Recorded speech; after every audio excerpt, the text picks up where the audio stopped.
Good morning সকল ছাত্রছাত্রীদের। সকলে কেমন আছো? আশা করছি সকলেই ভালো আছো, আমিও খুব ভালো আছি। আজকে যে ক্লাসটা নিচ্ছি, ক্লাস 10-এর খুব ইম্পর্ট্যান্ট একটা টপিক পড়াবো, সেটা হচ্ছে অন্তঃসম্পর্ক, ইন্টার রিলেশন। আচ্ছা, তোমাদেরকে আজকে যে চ্যাপ্টারটা পড়াবো সেই চ্যাপ্টারটার মধ্যে অনেক কিছু বিষয় রয়েছে। তো বিষয়গুলোর সাথে কি সম্পর্ক রয়েছে, তো সেই সম্পর্ক সাথে প্রত্যেকটা জিনিসের সাথে প্রত্যেকটা জিনিসের কতটা সম্পর্ক রয়েছে সেটাই আমি এই ভিডিওর মাধ্যমে তোমাদেরকে পড়াবো বা বোঝাবো। আশা করছি তোমাদের এই ভিডিওটা খুব ভালো লাগবে। আচ্ছা, তোমরা কি জানো chromosome, chromatid, chromatin fibre, DNA এবং জিন, এই জিনিসগুলোর মধ্যে কি সম্পর্ক, কার থেকে কোনটা আসে, প্রতিটা কি প্রতিটার সাথে সেম নাকি আলাদা নাকি ডিফারেন্ট নাকি একই, তোমরা কি জানো? অনেক কনফিউজিং লাগছে ব্যাপারটা, আর এই ভিডিওটা দেখার পর আর লাগবে না। এই ভিডিওটাতে তোমরা প্রত্যেকেই বুঝতে পারবে যে ক্রোমোজোমের সাথে ক্রোমাটিন, ক্রোমাটিনের সাথে ডিএনএ, ডিএনএর সাথে ক্রোমোজোম, ক্রোমোজোমের সাথে জিনের কি সম্পর্ক। এবং তোমরা যদি এই ভিডিওটা দেখো এবং দেখার শেষে অবশ্যই কমেন্টে জানাবে তোমরা ঠিকঠাক বুঝতে পারলে কিনা। আর যদি ভিডিওটা ভালো লাগে অবশ্যই একটা লাইক করবে। এখনও সাবস্ক্রাইব করোনি চ্যানেলটা, এক্ষুনি নিচে সাবস্ক্রাইব বাটনে ক্লিক করে নোটিফিকেশন বেলটা অন করে রাখো। তাহলে আর বন্ধুদের সাথে শেয়ার করতে কিন্তু একদম ভুলবে না। ক্লাস 10-এ খুব ইম্পর্টেন্ট একটা টপিক রয়েছে, যেটা হচ্ছে ক্রোমোজোম রিলেটেড, যেটা সেকেন্ড চ্যাপ্টার রয়েছে। কোষের বিভিন্ন পর্যায়, বিভিন্ন চক্র রয়েছে। তো সেইখানে সমস্ত জিনিস জানতে হলে আমাদের মেনলি জানতে হবে প্রথম যে কি পয়েন্টসগুলো, তাই না? কি পয়েন্টসগুলো আগে জানতে হবে, তারপরে আমরা চ্যাপ্টারটা কিন্তু বুঝতে পারবো।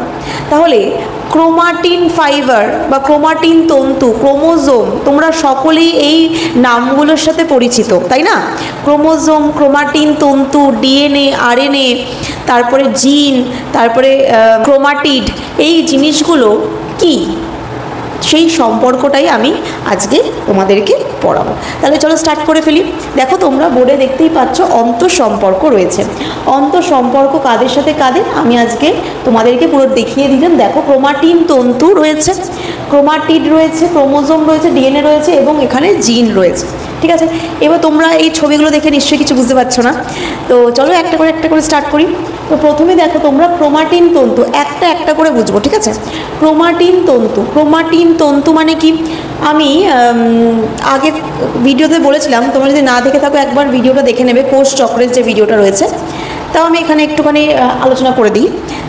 কোষ যখন কোষ বিভাজনে যায় না, যখন কোষ রেস্টিং টাইমে থাকে, যখন কোষে কোনো বিভাজন ঘটে না বা কোনো রকম সে বিভাজনে অগ্রসর হচ্ছে না, তখন কোষ যখন রেস্টিং কন্ডিশনে আছে, যখন রেস্টিং আছে, তখন তার কোষের মধ্যে আমরা জানি কোষের নিউক্লিয়াস। নিউক্লিয়াস কি তোমরা সকলেই 9-এ পড়েছো। নিউক্লিয়াস হচ্ছে কোষের মধ্যে একটি গুরুত্বপূর্ণ কোষীয় অঙ্গাণু। কোষীয় অঙ্গাণু গুরুত্বপূর্ণ কেন বললাম?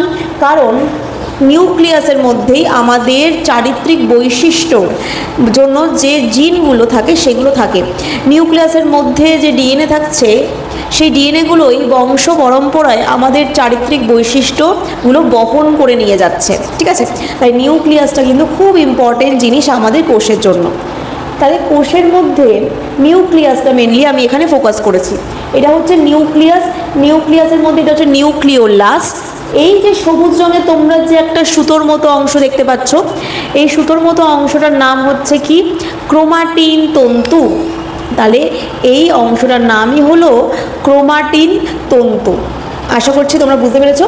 জাস্ট এইটুকুই জেনে রাখবে, ক্রোমাটিন তন্তু যেটা হচ্ছে কোষ যখন বিভাজনে যায় না, কোষ যখন স্থায়ী বা বৃদ্ধি দশায় থাকে বা কোনো গ্রোথ হয় না, রেস্টিং কন্ডিশনে থাকে, তখন তাদের কোষের নিউক্লিয়াসের মধ্যে নিউক্লিওপ্লাজম মানে এই যে ধাত্রটা রয়েছে ভেতরে, এইটা হচ্ছে ধাত্র রয়েছে, এই ধাত্রটার নাম হচ্ছে নিউক্লিওপ্লাজম। নিউক্লিওপ্লাজমের মধ্যে ক্রোমাটিন জালিকা বা ক্রোমাটিন তন্তুগুলো এইভাবে ছড়িয়ে ছিটিয়ে থাকে। এই ক্রোমাটিন জালিকা বা ক্রোমাটিন তন্তু বোঝাতে গিয়ে দুটো টার্ম আমার মাথায় আসছে, যে তোমাদেরকে অবশ্যই জানতে হবে ক্লাস 10-এ বা ক্লাস যদি তোমরা 11-এ পড়ো তাহলে তোমরা অবশ্যই পড়বে এটা। এই যে দেখো, যখন কুণ্ডলী পেঁচিয়ে রয়েছে কিছু জায়গাতে, মানে এই জায়গাটা যদি বক্স করি, কিছু জায়গাতে ওভারল্যাপ হয়ে গেছে, মানে অনেকগুলো সুতো একসাথে একটার উপর একটা পড়ে রয়েছে, আর কিছু জায়গায় একদম প্লেন একটা সুতোই রয়েছে, তাই তো?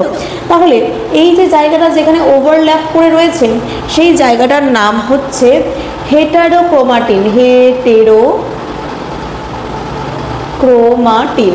তোমরা তো বাংলাতেও তাই, ইংলিশেও তাই। হেটেরোক্রোমাটিন, হেটেরো মানে কি? হেটেরো মানে আলাদা। আমরা আরেকটা ভিডিওতে আমরা পড়বো, বা তোমরা তো জানোই, ক্রোমোজোমের মধ্যে হোমোলোগাস হেটেরোলোগাস থাকে। হোমো মিনস সেম, ঠিক আছে, মানে একই রকম chromosome. Hetero means different. Hetero মানে ডিফারেন্ট, হোমো মানে সেম। এটা সবসময় বায়োলজিতে মনে রাখবে।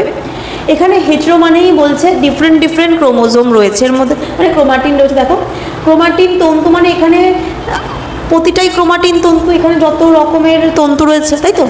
তো সেখানে আমরা একটা বক্স এঁকেছি, দেখো এর মধ্যে অনেকগুলো ক্রোমাটিন তন্তু এক জায়গাতে ওভারল্যাপ হয়ে গেছে। তো সেখানে তো আর একটা ক্রোমাটিন তন্তু নেই, সেখানে অনেকগুলো ক্রোমাটিন তন্তু আছে, বোঝা যাচ্ছে না, জটলা পাকিয়ে রয়েছে। তাহলে এখানে আমরা বলতে পারি সেটাকে heterochromatin. Hetero means different, different different chromatin রয়েছে, হেটেরোক্রোমাটিন। আর যেটা একটা মাত্র তন্তু রয়েছে, একটা মাত্রই পরিষ্কার দেখা যাচ্ছে যে একটাই রয়েছে, সেইটার নাম হচ্ছে ইউক্রোমাটিন। ইউক্রোমাটিন। তাহলে আমরা বুঝে গেলাম ক্রোমাটিন তন্তু দুই প্রকার হয়, একটা হেটেরোক্রোমাটিন, একটা ইউক্রোমাটিন। কখন পাবো? যখন কোষটা রেস্টিং কন্ডিশনে থাকবে। তাহলে ক্রোমাটিন তন্তু আমরা বুঝতে পারলাম আশা করছি। আর বাকি সব কিন্তু এখন আমরা মাথায় আনবো না, আমরা একটার পর একটা সিঁড়ি কিন্তু এগোবো, তাহলে কিন্তু আমরা বুঝতে পারবো, ঠিক আছে? আশা করছি ক্রোমাটিন তন্তুটা ক্লিয়ার। এবার আসছে ক্রোমাটিড কি। দেখো, ক্রোমাটিন তন্তু যখন কোষ বিভাজনে যায়, যখনও কোষ বিভাজনে যায়, তখন এই ক্রোমাটিন তন্তুগুলো আস্তে আস্তে এরকম কয়েলিং হয়, মানে কুণ্ডলাকৃতি হয়, মানে একজনের পর আরেকজন এরকম প্যাঁচাতে শুরু করে, ঠিক আছে? তো এরকম প্যাঁচাতে শুরু করলে তো আমার তো একটা বেস দরকার, তাই না? মানে একটা বেসের উপরে তো সুতোটাকে পেঁচানো যাবে, এমনি এমনি তো সুতোটাকে পেঁচানো যাবে না। তাই একটা বেস যেটা রয়েছে সেটা হচ্ছে, এখানে একটা বেস হিসেবে কাজ করছে একটা প্রোটিন, যার নাম হিস্টোন প্রোটিন। কি বললাম? Histone protein. তাহলে এই একই ক্রোমাটিন তন্তুটা যখন কোষ বিভাজনে অগ্রসর হবে, তখন নিজেকে একটা কম্প্যাক্ট জায়গায় রাখার চেষ্টা করবে। মানে ধরো আমাদের যখন আমরা এমনি বাড়িতে থাকি, তখন আমাদের সব জিনিসপত্র অগোছালো, এদিক ওদিক সেদিক অনেকটা জায়গা জুড়ে অনেকটা জায়গায় ছড়িয়ে ছিটিয়ে থাকে। কিন্তু যখন আমরা কোনো জায়গায় ঘুরতে যাই, তখন আমরা একটা ছোট্ট লাগেজ বক্সের মধ্যে আমরা 7 দিনের যা যা যাবতীয় জিনিস একটা ছোট্ট জায়গায় কম্প্যাক্ট করার চেষ্টা করি, রাখার চেষ্টা করি। তাহলে একটা ছোট্ট জায়গাতে নিয়ে আসার চেষ্টা করি। তেমনি ওর এতগুলো, দেখো কোষের মধ্যে এতটা বড় সুতো রয়েছে, ছড়িয়ে ছিটিয়ে আছে। এবার ও যখন কোষ বিভাজনে যাবে, ওকে তো সব কিছু কম্প্যাক্ট করতে হবে, একটা ছোটো জায়গাতে ওকে নিয়ে আসতে হবে। এর জন্য ওকে কী করতে হবে? ক্রোমাটিন ফাইবারগুলোকে আস্তে আস্তে পেঁচিয়ে পেঁচিয়ে সাইজে ছোট করতে হবে। তাহলে এখানেও তাই হচ্ছে, দেখো ক্রোমাটিন ফাইবারগুলো আস্তে আস্তে কুণ্ডলাকৃতি হচ্ছে। কার সাহায্যে? হিস্টোন প্রোটিনের সাহায্যে। এখানে আরেকটা কথা বলে রাখি, আমাদের হিস্টোন প্রোটিন কত রকমের হয়? 5 রকমের। হিস্টোন H1, H2A, H2B, আর হচ্ছে H3 and H4। এই টাইপসের হিস্টোন প্রোটিন আমাদের বডিতে রয়েছে। তাহলে নামগুলো মুখস্থ হয়ে যাবে আশা করছি। H1, H2, মানে H2A একটা, H2B, H3 আর H4। এই এত রকমের হিস্টোন প্রোটিন আমাদের প্রত্যেকটা কোষে উপস্থিত থাকে, যেই হিস্টোন প্রোটিনগুলো সাহায্য করছে ক্রোমাটিন ফাইবারগুলোকে কি পেঁচিয়ে পেঁচিয়ে একটা ছোট জায়গাতে আনতে। কিন্তু ক্রোমাটিনটা কি বললেন না তো ম্যাম? ক্রোমাটিন হচ্ছে যখন একটা স্ট্যান্ড থাকছে, বুঝেছো? একটা স্ট্যান্ড যখন কয়েলিং হয়ে একটা স্ট্যান্ড তৈরি করছে, এই এক একটা দণ্ডকে ক্রোমাটিড বলছি। এক একটা দণ্ডকে আমরা ক্রোমাটিড বলছি। তাহলে এখানে যখন আমরা ক্রোমোজোম দেখব, ক্রোমোজোম মানে এখানে কটা ক্রোমাটিড আছে? 2টো ক্রোমাটিড আছে, টু ক্রোমাটিড, ঠিক আছে। তাহলে দুটো ক্রোমাটিড মিলে তৈরি হচ্ছে একটা ক্রোমোজোম, যেটা অনেকটা এক্স আকারের হয়, তাই তো, এক্স অক্ষরের মতো হয়। তাহলে এই যে দুটো ক্রোমাটিড একসাথে জুড়ছে, কেউ তো তাকে জুড়তে সাহায্য করছে, কে? সেন্ট্রোমিয়ার। তাহলে সেন্ট্রোমিয়ার একটা পুঁতির মতো অংশ, সেটা দুটো ক্রোমাটিডকে জুড়ছে। তাহলে ক্রোমোজোমটা কি ম্যাম? ক্রোমোজোম হলো দুটো ক্রোমাটিডের সমাহার। তার মানে কি ক্রোমোজোম আর ক্রোমাটিন তন্তু একই? অবশ্যই একই। তাহলে আলাদা কোথায়? কোষ যখন কোষ বিভাজনে যায় তখন ক্রোমোজোম তৈরি করে নেয় ক্রোমাটিন তন্তু দিয়ে, আর কোষ যখন বিভাজনে যায় না তখন ক্রোমাটিন তন্তুগুলো আবার খুলে বেরিয়ে, মানে প্যাচ খুলে আবার ছড়িয়ে ছিটিয়ে থাকে, তখন সেটা ক্রোমাটিন তন্তু হয়ে যায়। মোরাললেস দুটোই সেম, কিন্তু স্টেজ অনুযায়ী আলাদা। যেরকম আমি একটা ছোট্ট এক্সাম্পল দিচ্ছি, যেরকম আমাদের ডাকনাম থাকে এবং আমাদের অফিসিয়াল নাম থাকে। যখন আমরা স্কুলে যাই তখন আমাদের অফিসিয়াল নামে আমাদেরকে ডাকা হয়, যখন আমরা বাড়িতে থাকি তখন আমাদেরকে ডাকনামে ডাকা হয়। কিন্তু আমরা কি মানুষটা পাল্টে গেলাম? না, গেলাম না। সেম জিনিস এখানে ক্রোমাটিন তন্তুটা যেটা দিয়ে তৈরি ছিল, ক্রোমাটিন ফাইবার, ক্রোমাটিন তন্তু যেটা দিয়ে তৈরি, ক্রোমোজোমও সেটা দিয়ে তৈরি, খালি একটু শেপ আলাদা। একটা হচ্ছে ছড়িয়ে ছিটিয়ে রয়েছে ক্রোমাটিন তন্তু, আরেকটা হচ্ছে পেঁচিয়ে পেঁচিয়ে কয়েলিং করে এরকম এক্স শেপের হয়ে গেছে কোষ বিভাজনে গিয়ে। তো এইটা তৈরি করে নিয়েছে ক্রোমোজোম। ক্রোমোজোম কী দিয়ে তৈরি হলো? দুটো ক্রোমাটিড দিয়ে। ক্রোমাটিড কখন আসলো? যখন কোষ বিভাজনে কোষটা গেল। তাহলে ক্রোমাটিন তন্তু কখন থাকবে? যখন কোষটা রেস্টিং কন্ডিশনে থাকবে। তাহলে তোমরা আশা করছি বুঝতে পেরেছো ক্রোমাটিড তন্তু কি, ক্রোমাটিন তন্তু কি, ক্রোমাটিড কি, ক্রোমোজোম কি। এবার আসছি এই যে ম্যাম আপনি তখন থেকে সুতোর মতো অংশটা বলছেন, এই সুতোর মতো অংশটা আলটিমেটলি কি দিয়ে তৈরি? এই সুতোর মতো অংশটা, এই যাই দেখছো তোমরা সুতোর মতো অংশটা যেটা প্যাঁচাচ্ছে, মেনলি সেটা ডিএনএ দিয়ে তৈরি, মেনলি সেটা ডিএনএ দিয়ে তৈরি। তাহলে এবার আমরা আরেকটা জিনিস বুঝতে পারলাম, এই যে হিস্টোন প্রোটিনটার উপর যে প্যাচ তৈরি হচ্ছিল, সেটা কিসের প্যাচ? সেটা ডিএনএ এর প্যাচ। তার মানে ডিএনএ আর হিস্টোন প্রোটিন এই দুটো মিলেই কয়েলিং করে তৈরি করলো ক্রোমাটিড, এক একটা ক্রোমাটিড মিলে তৈরি করলো ক্রোমোজোম। তাহলে আমরা যদি বলি এই ক্রোমাটিন তন্তু বলো বা ক্রোমোজোম বলো বা ক্রোমাটিড বলো, কি দিয়ে তৈরি? এটা সুতোর মতো অংশ দিয়ে তৈরি। এই সুতোর মতো অংশটার নাম হচ্ছে ডিএনএ। কার উপরে কয়েলিং করলো? হিস্টোন প্রোটিন দিয়ে যুক্ত হয়ে কয়েলিং করে ক্রোমোজোম তৈরি করলো। আচ্ছা, এবার ডিএনএতে যদি আসি, ডিএনএ আমি এখানে বিস্তারিত আলোচনা করব না, ওটার জন্য আলাদা একটা ভিডিও রয়েছে, ওখানে আমি পুরো বিস্তারিত ডিএনএ এবং আরএনএ অংশগুলো বিস্তারিত আলোচনা করব। সেখান থেকে তোমাদের ছবি আঁকতে আসে এবং তার 4-5টা বৈশিষ্ট্য আসে, তো সেটা আমি একটা সেপারেটেড ভিডিও আনার চেষ্টা করব। তো এখানে আমি মোটামুটি যেটুকু বোঝাবো যে ডিএনএ মানে হচ্ছে দ্বিতন্ত্রী, মানে ডাই, তোমরা বলো ফুল ফর্মটা বলো তোমরা, ডিএনএ ডিঅক্সি রাইবোনিউক্লিক অ্যাসিড। তাহলে ডিএনএর মধ্যে ডবল স্ট্র্যান্ড রয়েছে, দুটো দ্বিতন্ত্রী স্ট্র্যান্ড রয়েছে এবং মাঝখানে নিউক্লিওটাইড রয়েছে।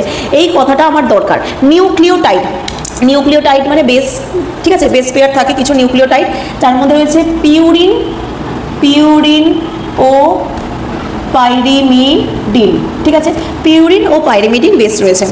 এটিসিজি, ঠিক আছে, এটিসিজি। আচ্ছা, এবার এই পিউরিন আর পাইরিমিডিন দেখো তোমরা এইভাবে বসেছে, এর সাথে টি, অ্যাডিনিনের সাথে থাইমিন, কটা বন্ড দেখতে পাচ্ছ? দুটো বন্ড। এটা কি বন্ড? হাইড্রোজেন বন্ড, ঠিক আছে, দুটো হাইড্রোজেন বন্ড দিয়ে তৈরি যুক্ত রয়েছে এ আর টি, অ্যাডিনিন আর থাইমিন। আবার 3টে হাইড্রোজেন বন্ড দিয়ে যুক্ত রয়েছে সি আর জি, সাইটোসাইন আর গুয়ানিন।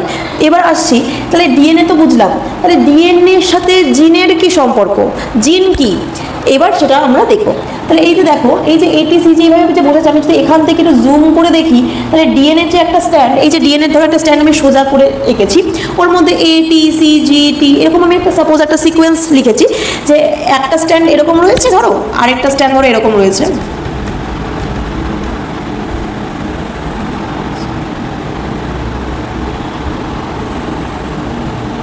ঠিক আছে, দুটো স্ট্যান্ড, এই যে দুটো স্ট্যান্ড আমি এরকম সমানভাবে এঁকেছি। তো এখানে আমি ধরো সাপোজ এটিসিজি বলে আমি কিছু সিকোয়েন্স লিখেছি। তো এই যে সিকোয়েন্সগুলো কি নিউক্লিওটাইড, আমি একটু আগেই বললাম পিউরিন পিরিমিডিনের সিকোয়েন্স রয়েছে। আমি ডিএনএটাকে পেঁচিয়ে থাকে সেটাকে আমি সোজা করে এঁকেছি তোমাদেরকে বোঝানোর জন্য। আচ্ছা, এবার দেখো এসিজি প্রথম 3টে আমি কোড নিলাম, এই 3টে নিউক্লিওটাইড মিলে তৈরি হয় এক একটা কোডন, বোঝা গেছে? নিউক্লিওটাইড 3টে নিউক্লিওটাইড মিলে ট্রিপলেটস, ট্রিপলেটস তৈরি হয়। ট্রিপলেটসকে বলছি আমরা কোডন। কি বললাম? কোডন। এই কোডনগুলোই এই যে তিনটে ট্রিপলেটস নিয়ে এক একটা কোডন তৈরি হয়, এই এক একটা কোডন এক একটা প্রোটিন কি তৈরি করবে সেইটার মেসেজ দেয়, সেইটার মেসেজ বহন করে। এই যে এক একটা কোডন মানেই হচ্ছে, একে বলছি এক একটা জিন। ঠিক আছে? জিন মানে কি? তার মধ্যে কিছু বৈশিষ্ট্যর ইনফরমেশন থাকবে। ঠিক আছে? যে ধরো একটা সেল পরে গিয়ে কি তৈরি করবে, কোন বৈশিষ্ট্য তৈরি করবে, সেই যে ইনফরমেশনটা জিনের মধ্যে আছে। ধরে নাও যদি এটা জিন হয়, ACG যদি এটা জিন হয়, তা সেটাকে আমরা কোডন বলছি। কোডন মানে একটা জিন, এক একটা বৈশিষ্ট্য। মানে ওই জিনটাই এক একটা প্রোটিন তৈরি করবে, মানে একটা প্রোটিন তৈরি করার ইনফরমেশন দেবে। ওই প্রোটিনটা থেকে এক একটা উৎসেচক বা হরমোন তৈরি হবে। ওই এক একটা উৎসেচকই পরে গিয়ে এক একটা ক্যারেক্টার বা এক একটা বৈশিষ্ট্যের জন্ম দেবে। তাহলে আমরা এখান থেকে বুঝতে পারছি যে জিন থেকেই এক একটা জিন থেকে এক একটা প্রোটিন তৈরি হচ্ছে। মানে এক একটা জিনই, এখান থেকে আমি বলতে পারি এক একটা কোডনই এক একটা অ্যামাইনো অ্যাসিড রয়েছে, অ্যামাইনো অ্যাসিড তৈরি হওয়ার সংকেত বহন করছে। এক একটা জিন এক একটা অ্যামাইনো অ্যাসিড তৈরি হওয়ার সংকেত বহন করছে। এইটুকু ক্লিয়ার? তাহলে অ্যামাইনো অ্যাসিড অনেকগুলো মিলে তৈরি হয় কি? প্রোটিন। এটা তো আমরা জানি, অনেকগুলো অ্যামাইনো অ্যাসিড মিলে তৈরি হয় প্রোটিন, আর প্রোটিন ভাঙলেই পাই আমরা অ্যামাইনো অ্যাসিড। তাহলে অনেকগুলো মানে এক একটা অ্যামাইনো অ্যাসিড থেকে তৈরি হচ্ছে প্রোটিন। তাহলে সেই প্রোটিনটাই পরে গিয়ে তৈরি করছে এক একটা উৎসেচক, এবং সেই উৎসেচকই পরে গিয়ে এক একটা বৈশিষ্ট্যের জন্ম দিচ্ছে। তাহলে এখান থেকে আমরা বুঝতে পারছি যে জিন মেনলি ডিএনএতে থাকে। জিন এক একটা বৈশিষ্ট্য বহন কিভাবে করছে, এবং এই ডিএনএটা এক একটা ক্রোমাটিডে থাকে। ক্রোমাটিড মিলে ক্রোমোজোম তৈরি করছে। ক্রোমাটিড দুটো সেন্ট্রোমিয়ার দিয়ে যুক্ত হয়ে এক্স আকারের তৈরি করছে, একে বলছি আমরা ক্রোমোজোম। ক্রোমোজোম যখন কোষ বিভাজনে যায় তখন ক্রোমোজোম তৈরি করে, তাই তো? আর হচ্ছে যখন কোষ বিভাজনে থাকে না, তখন সে যখন রেস্টিং কন্ডিশনে থাকে তখন তার মধ্যে ক্রোমাটিন তন্তু তৈরি হচ্ছে। তাহলে আমরা এই ভিডিওতে আমরা পুরোটাই বুঝতে পারলাম ক্রোমাটিন তন্তু কি, কোথায় থাকে, ক্রোমাটিন তন্তু কিভাবে হিস্টোন প্রোটিনের সাথে ডিএনএ মিলে ক্রোমাটিড তৈরি করে। এই ক্রোমাটিডের মধ্যে মেনলি যদি জুম করে দেখি আমরা হিস্টোন প্রোটিন আর ডিএনএকে দেখতে পাবো। ডিএনএ হচ্ছে একটি দ্বিতন্ত্রী স্ট্রাকচার, যার মধ্যে পিউরিন, পিরিমিডিন এবং আরও অনেক কিছু থাকে। তার সাথে পিউরিন, পিরিমিডিন, নিউক্লিওটাইড থাকে। এই পিউরিন, পিরিমিডিন কি? এগুলো হচ্ছে এক একটা তিনটে মিলে কোড তৈরি হয়, সেটাই এক একটা জিন। সেই কোডগুলো থেকে এক একটা অ্যামাইনো অ্যাসিড তৈরি হয়। এই অ্যামাইনো অ্যাসিড পরবর্তী ক্ষেত্রে একটা প্রোটিন তৈরি করে। এই প্রোটিন পরবর্তী ক্ষেত্রে একটা উৎসেচকের জন্ম দেয়। একটা উৎসেচক পরবর্তী ক্ষেত্রে একটা ক্যারেক্টারের জন্ম দেয়, একটা বৈশিষ্ট্য নিয়ে আসে। তাহলে পুরোটাই আমরা ইন জেনারেল সামারি আলোচনা করলাম। তোমাদের ভিডিওটা কেমন লাগলো অবশ্যই জানাবে। আজকে এখানেই শেষ। নেক্সট দিন একটা অন্য টপিক নিয়ে তোমাদের সাথে আবার ক্লাসে চলে আসবো। Thank you so much for watching.